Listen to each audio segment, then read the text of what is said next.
really need to learn how to mind their own goddamn business. I'm so mad right now. Oh my god. And I need to know that I'm not the crazy one. So basically, in order to get all three of my kids out of the pool area, I promised them that we could go get some hot chocolate, because at some hotels they have hot chocolate packets at like the coffee and tea stands, you know? And by some mom miracle that worked, and I got them all cleaned up in their pajamas. We did a walk around the hotel, then we made it to the lobby where the coffee and tea stand is.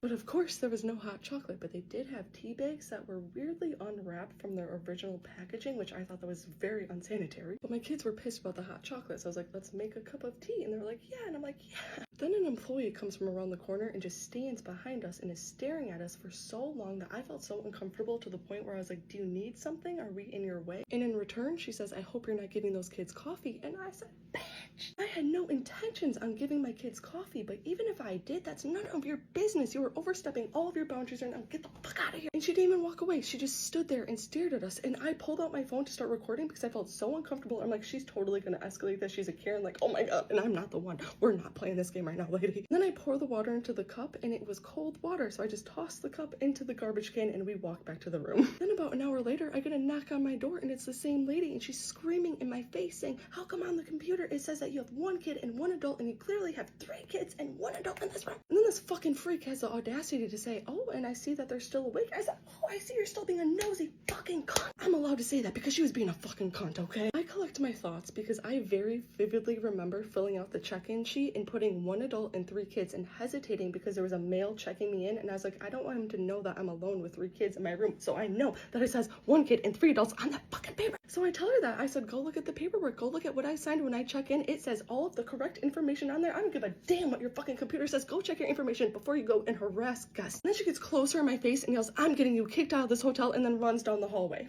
So I get on my phone and I call the front desk, hoping to speak with somebody besides her, obviously, and she picks up the goddamn phone. And I said, hello, I would like to speak with a manager. And she said, that will not be happening. And I said, why the fuck not? I'm not gonna lie, you guys, that just set me the fuck off. I said, you need to give me the name of any higher up that you have right now. And she said, no, I'm not gonna do that. I already filed a report. And then the bitch hung up on me. So I tried calling back probably a gazillion times, and she's not answering. So I said, you know what? We're gonna try the hotel room. I called so many times from the goddamn hotel room, and that bitch let it go and never answered. Like, if it wasn't so late at night and if I didn't have plans in this town for tomorrow, I'd have my ass out of here ASAP. Oh my fucking god, I'm so pissed. But yeah, that is added to the list of reasons why I would rather sleep in my tent than in a hotel room. I've never been harassed by anybody out in the woods. God damn.